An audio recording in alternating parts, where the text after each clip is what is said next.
there, we're going to jump into this pretty quickly. We just had some technical glitches. That's what you get sometimes when you're doing this live, right? But that's okay. We figured it out.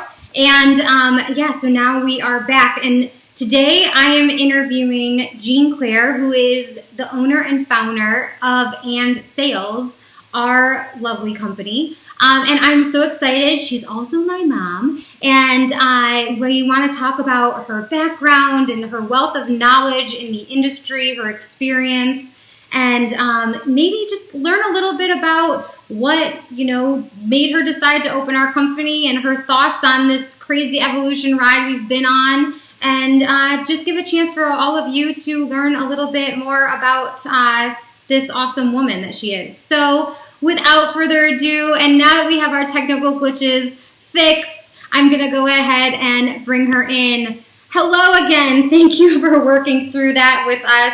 I'm actually quite impressed. You did that quite quickly. So I have to say I'm impressed.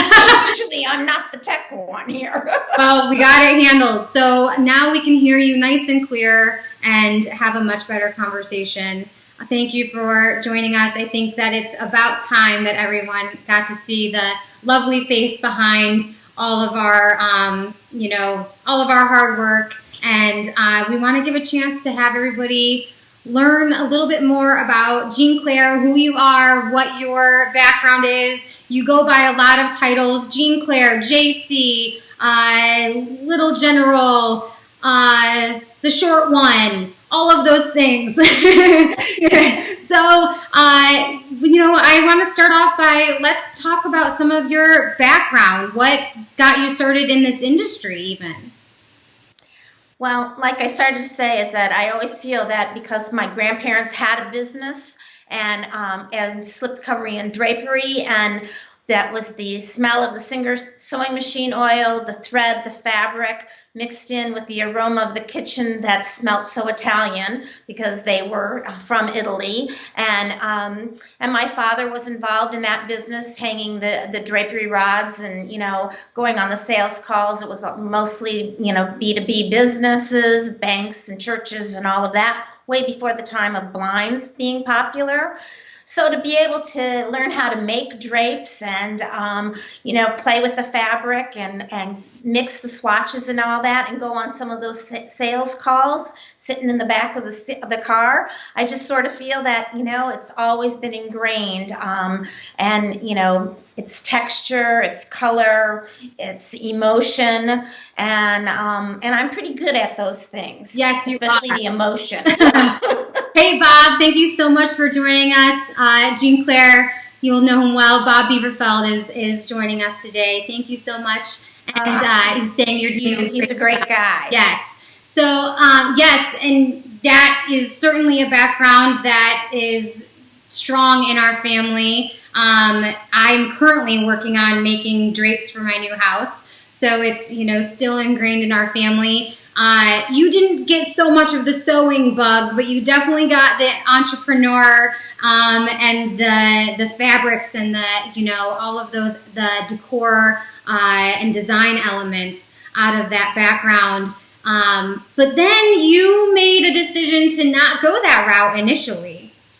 Yeah, initially I went to school for medical records, to do research and record information in the hospitals as far as patients. And, I was working downtown Detroit at a hospital that was a women's hospital that you were tracking, children's births and diseases and that. And it just was very heavy. It was not what I do best.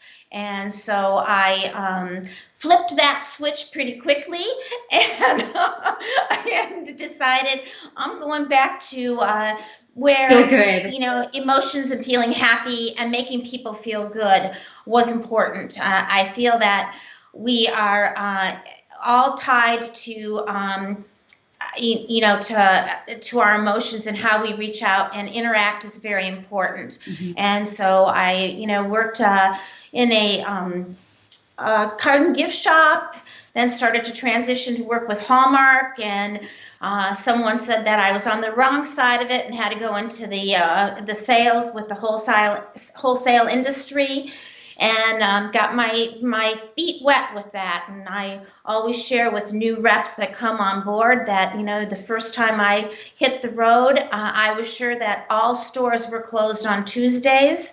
And, although I would drive around, I would not get out of my car because, I might have to talk to somebody and know what I was doing. So I certainly understand and appreciate when we hit that roadblock, or when we really have to force ourselves to meet and greet and accept that no over and over again until you build those relationships and communicate well with someone and close that sale. Well, yeah, because it's true. Well, I would say getting out of your house is the first hard step. And then the second hard step is getting out of the car. It's one thing to get into the car, and then you can just drive around and feel like you've somewhat made many accomplishments. It is another thing to stop the car and get out of it and go in and ask for the owner and buyer, and move forward with that meeting and the sale, and then closing the sale. So. And that's one of the hardest things, and I give so many reps a lot of credit, because initially those first pushes that you have to do yourself are so tough. And then all of a sudden it's natural, and you don't even think about it. And, for some people, it takes a longer time. For other people, it's just like, well, here I am, and this is who I am. Right. And let's make it happen. Yeah. And I mean, when I started getting on the road, I also think to myself that, we have GPS and everything now. I mean, you were doing this at the time of the roadmap, and that adds a whole nother level of challenge, and you not always knowing exactly where you're going or the time frame of everything. I mean, I remember stories of you saying that, we were in daycare and you had to stop at a payphone and make sure that, somebody came to pick up the kids.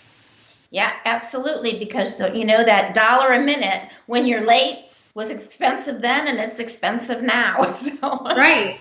So yeah, having a map and having to find out where you're going, things sometimes seem simpler now, but it's also layered on. Yeah. So there's a lot of back and forth of what's the best. But now we have so many availability at our fingertips between the geo tracking and how we can stop at our next place, and that I think we spend a lot of time once we get ourselves engaged with that technology. Initially it's tough, but then it makes your life so much easier on the road. Yeah. And so you got into the wholesale side of things. You started off as a territory rep. Yes, I did. I started off as a territory rep, and there were 2 territories open to me. And at the time, I lived on Baseline, which was 8 Mile Road, and wanted to work north. And I did get, a lecture on how the wealth of the dollars at the time were south of 8 Mile Road. But for me, mentally, I needed to go north every day. If I was going to do this, it was like I had to have that positive direction. And that really proved correct for me. I was very successful and, climbed up a ladder, and, I've always made sure that I stay on the road and have some accounts in that. But from there, I was able to flip back and forth from working on the wholesale end of things to working with a distributor in the Christian industry, and doing product development for them, and as well as buying product and doing some marketing with them, and that, and then flipping back to the wholesale side of things, and working as a road rep, and then getting into product development and sales management, and really, I feel like I've had great partnerships in business, great mentors, great people to support. I think you only have to ask the questions, and usually people are very helpful, and the opportunities happen. So I've worked from everything from the clerk at a retail store through, product development, sales management. I've even worked in the trade show industry working with MMPI and that. So well, and you I'm were pretty well rounded. Yeah, before you jumped in with MMPI in the trade show industry, you had a long-standing career with Pacific Rim, which Right. you had worked into being I don't know I can't remember exactly what your title, but you were in sales director. Yes. Yeah. Yeah. And you oversaw a large area of the country, and you managed a lot of the showrooms across the country, and you were traveling a lot, and also involved with product development with them, and whatnot. And we spent a lot of time in Chicago. At the time, we lived in Michigan. And how many showrooms were you overseeing at that time? Well, Pacific Rim had 16 showrooms, and we oversaw about 7 of them. Bob is saying best sales manager. Bob,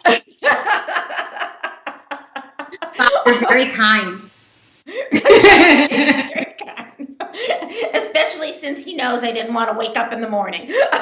Yes, yeah. It's a funny story about Jeanne Claire is that she is not a morning person. Although you've gotten a lot better, she's not a morning person, and we always knew not to enter until after 10 o'clock in the morning. But you had days that you had sales meeting, or you had customers coming in at like 8 a.m. Or maybe earlier. I don't know. I kind of can't imagine you earlier than 8 a.m. But you had... My 2 men in suits would always make this very early appointment, and I would have to be really nice and walk around with that coffee cup and trying to spit words out of my mouth. Plus I had to get up an hour earlier so that I could spit words out of my mouth. And then those 2 men in suits came and worked with us at Pacific Rim. They took over, a growing territory, Mark Brewer and Dick Paddock. And, I think that's one of the things that is so great about this industry is that, you can evolve in it, and it's very embracing. And you can go from owning retail shops as they did to working on the wholesale side of things and doing product and sharing ideas. And the potential is crazy in this industry. Through the roof. So, and obviously at some point we'll touch base so that we are clearly a family business, and we all work together. But being on that, I'm sure that Nicholas can attest to this too, that we grew up in this industry along your career, and we were in those showrooms with you, learning how to fluff garland and trees and hiding in boxes from a young age, as you were a working mom that was juggling it all, just like so many of us do now. Correct. Yes, we made sure that everybody had an active participation, and all stomped their feet saying, "I never want to be in this industry, never ever." And here you are. I will attest, I never wanted to be in this industry. Here I am. But so then you, after your great career up to that point, working in all of these other businesses, at some point you stopped and you decided that you wanted to open your own rep group. Can you talk a little bit about that transition and what made you come to that, make that decision, and kind of all of the happenings in that? Well, I've always liked to be know what I'm doing and where my next steps are. And even though that doesn't really mean a whole lot, especially when you're doing something so entrepreneurial and opening up a rep group, that you're going, why am I doing this during the Great Recession?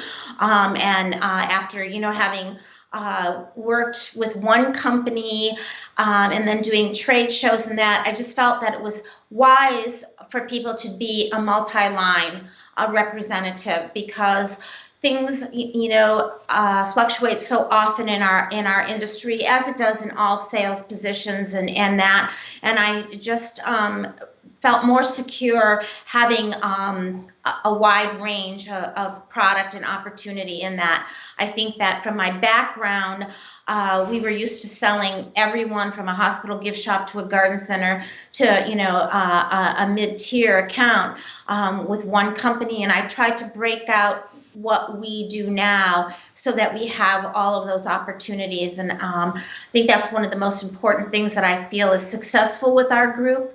We have a team that can pivot and find those new segments of the industry to talk about what they see next, and not be afraid to go from the Hallmark store to the garden center to the hardware store to what is now important, pet or apparel or anything like that, and know that they have an opportunity on Main Street to sell 5 different locations. Right. But you did come to it with kind of a more out-of-box perspective than I think most rep groups at the time had, being that I feel, and correct me if I'm wrong in this, but I feel that most rep groups, especially at the time, were very gift-minded, whereas you came from a background that was quite heavy in the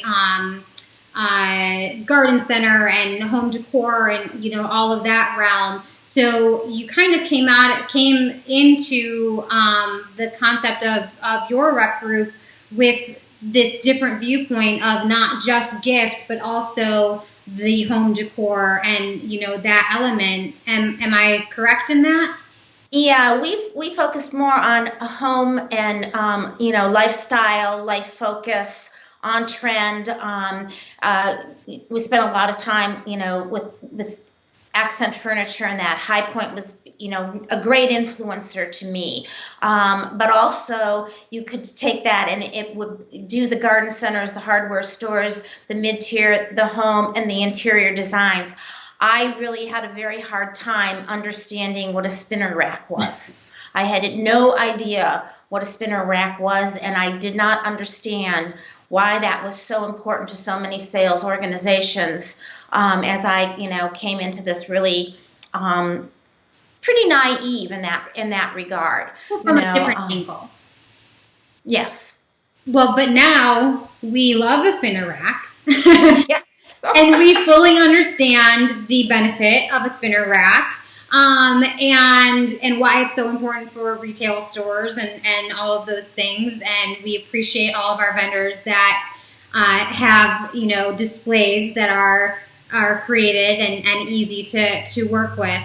So we've certainly adapted, as we are now in our 10th year. So congratulations to you that you started this company in a very hard time, and yes, what is considered our Great Recession, and everybody was kind of like, is this going to happen? But here we are 10 years later in another tough time. Yes. But I think we're kind of all in this mindset of, what, we started this company, and got through that tough, time frame. We can do this too. And so we have been adapting and pivoting and all of that. But I think one of the reasons why we've been able to do that and really why you've been successful in keeping this business moving forward from the beginning is because you've always had this mindset of not looking, just now. You've always been developing the next generation and encouraging the next generation of this industry. And not just because, I don't think it's just because you have kids, us in the industry, because you encourage all people, people that you have never met before and you meet their first time and that are, in the younger generation. You're very encouraging of the younger generation. I think that it is so important to have all, generations and all personalities, and to be aware of them, because we all communicate in different ways. But I also feel I spend a lot of time consulting with different companies in different segments of the industry and talking to people as far as, what the opportunities are. Whether it be, in our industry, which I have a huge passion for, but on some of the other, other sales industries, business strategy is very important, and being comfortable with yourself to be a salesperson, because we all sell all of the time, even though we might say we're not a salesperson. Yes, we all are. If we're talking about ourselves, if we're aware, if we're designing our home and that we're making our sales presentation. And I feel that that's important for people to see that. I enjoy being a consultant for different people and industries, and especially in our industry with some, vendors that I've worked with, and that we can, say, hey, this is our perspective, or this is what you need, especially as they're trying to expand their horizons and where they should take industry. Yeah. So, and speaking of that and all of this adventure that you've been through this last year, how do you think that the industry has evolved over the past 10 years since the beginning of Ann Sales? I think that we've taken a major jump this year in our pivot and patience world that we are all in.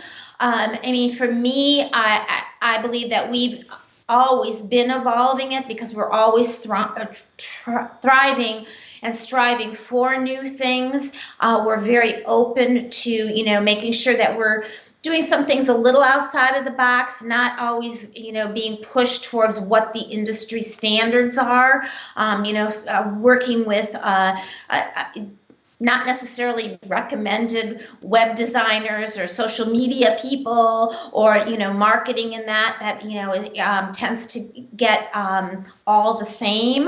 And I think we stretched and spread our wings and went, where can we find other things and other talents and bring them in. I feel that that's very important for us and who our personality is. And then this year, I do feel that it has been the biggest jump for the industry of what's going on. We're really paying attention to what the independent retailers are doing and how quickly they have jumped on board to survive, and what they're doing. I feel that on our end, from a vendor perspective and a sales team's perspective, we've paid attention to what the real retailers are doing and jumped on board to accommodate them, because a lot of ways they were ahead of the game.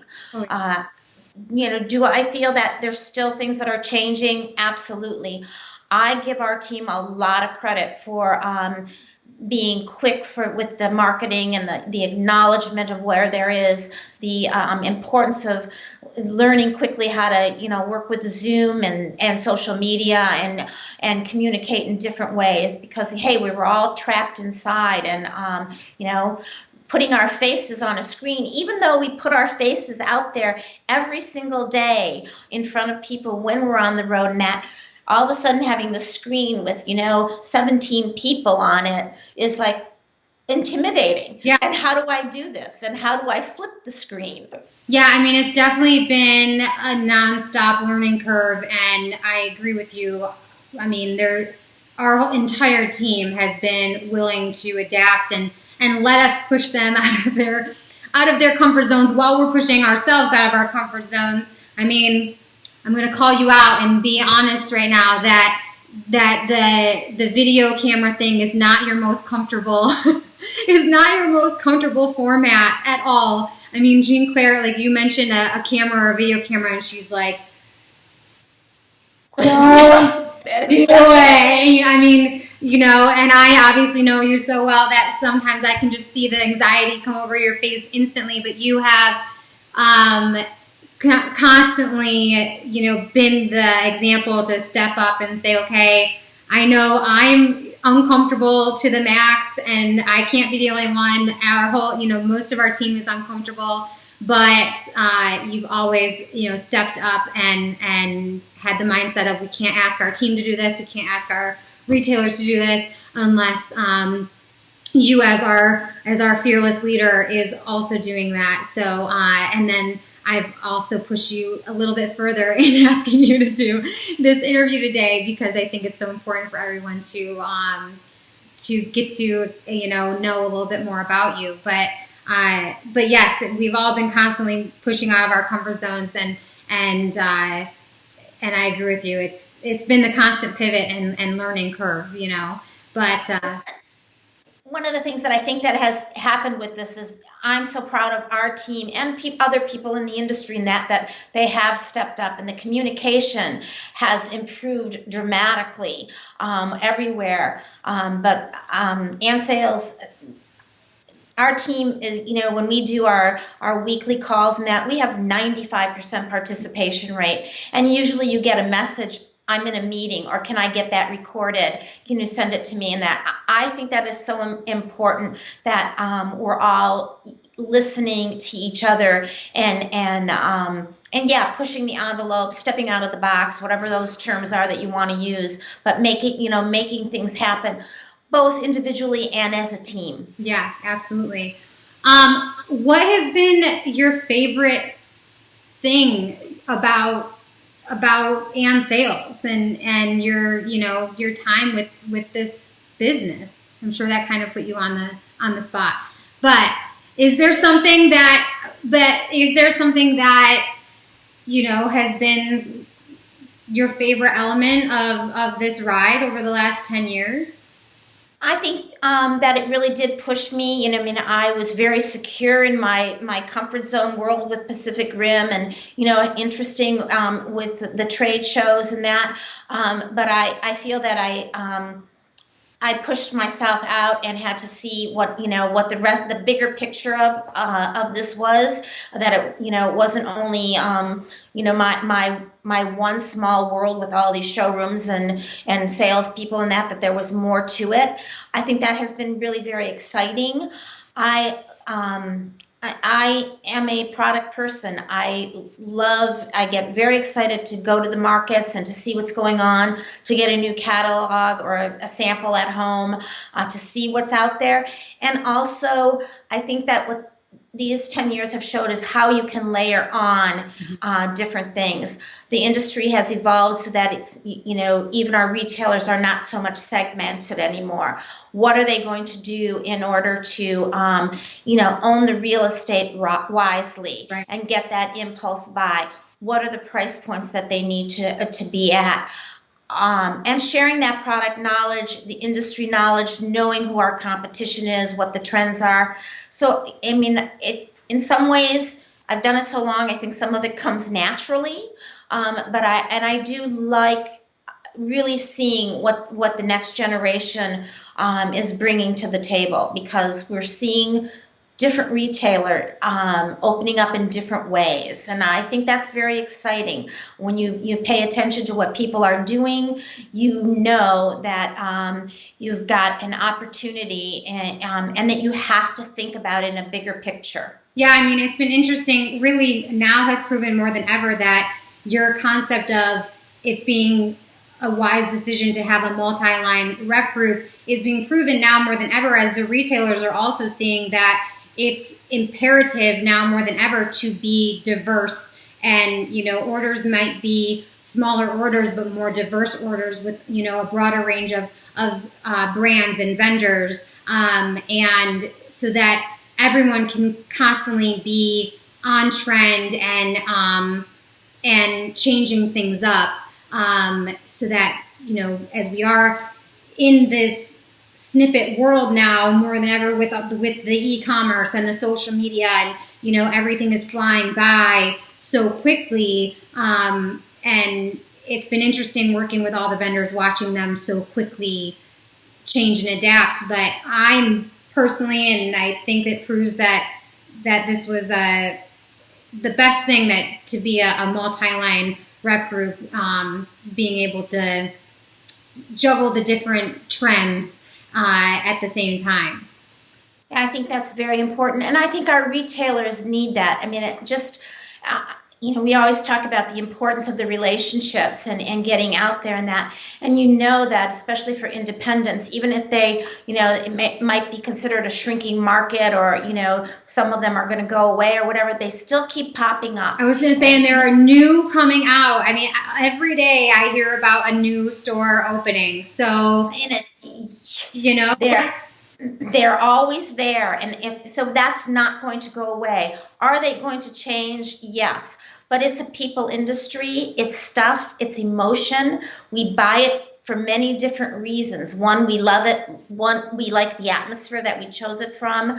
And so having that relationship and listening to each other, I think that is so important as to how we get to our next stages and get our successes. Yeah, and one of the things I love about right now too is that I do feel that our industry more than ever has embraced each other. And I think we've always tried really pretty hard to be an embracing company, but I love that right now it does feel that the industry as a whole, whether you're a retail or a vendor or a rep group, we're all coming together, and I feel like it's being said over and over again, but it really is true that we're all in this together, and we're all trying to help each other out to brainstorm and motivate and keep our spirits up and all of those things throughout this. And I love that we're all banding together.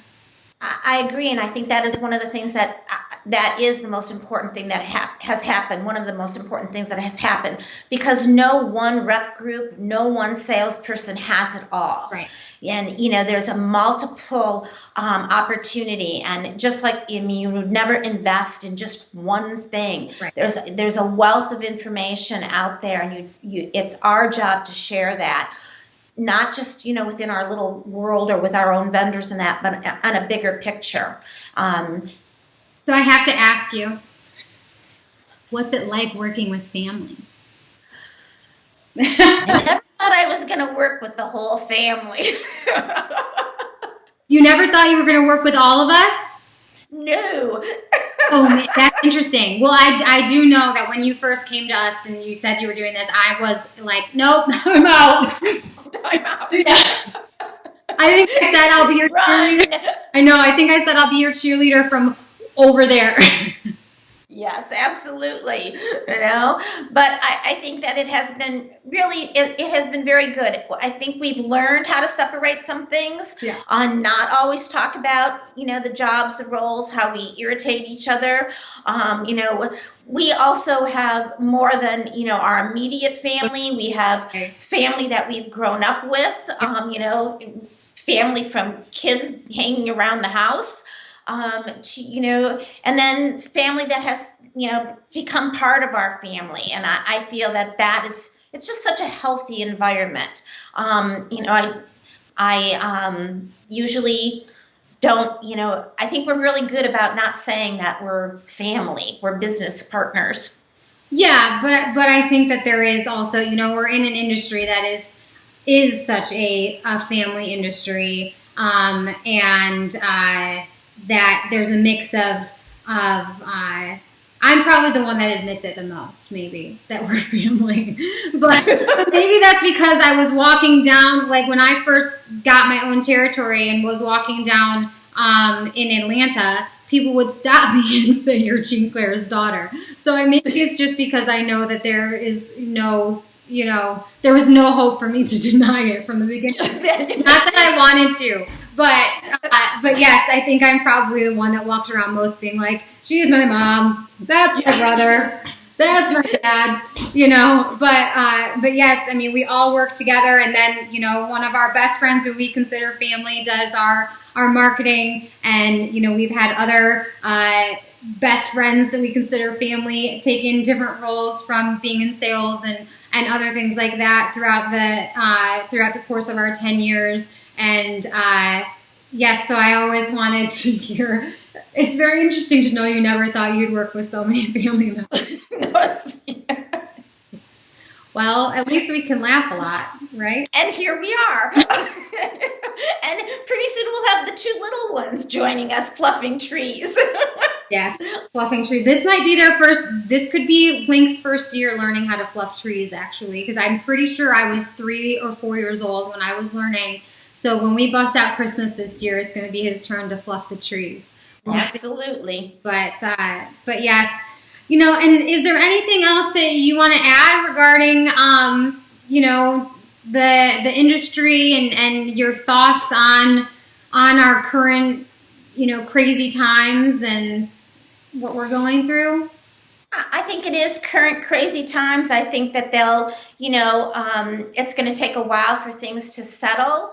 But I do see it's interesting to see who's comfortable jumping to the next stages and who's really wants to go back to their safety net, whether it is, a vendor or a retailer or whatever. And I just feel that this is the strongest thing that we can do is support everybody, both emotionally and with knowledge. And the industry is going to evolve all the time, but it's not going away. Right. And we have to make sure that we are moving forward to best suit our personalities as well as the industries. Right. Well, thank you so much, JC. I really appreciate your time with us. I hope that gave everybody a little bit of a taste of who we are and the background of your background, the background of our company. I think we're so proud that we are officially 10 years old this year, which seems crazy and mind-boggling. But we're 10 years in and we have a long way left to go. So that's right. We look forward to our new adventures ahead. So thank you so much, Jeanne Claire, and I am sure I'll talk to you very soon. I'm sure you will. Take care. All right, everyone. Thank you so much for tuning in. If you have any specific questions for Jeanne Claire or myself about, our company or working family business or anything like that, let us know. Hi, Brittany. You were one of those family friends that have turned into family that we were talking about. We love you. We miss you.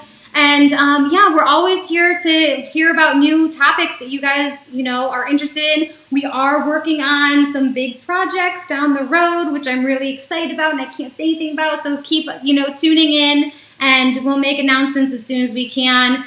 And with anything else, we look forward to seeing you guys in the next show next week. Have a great day.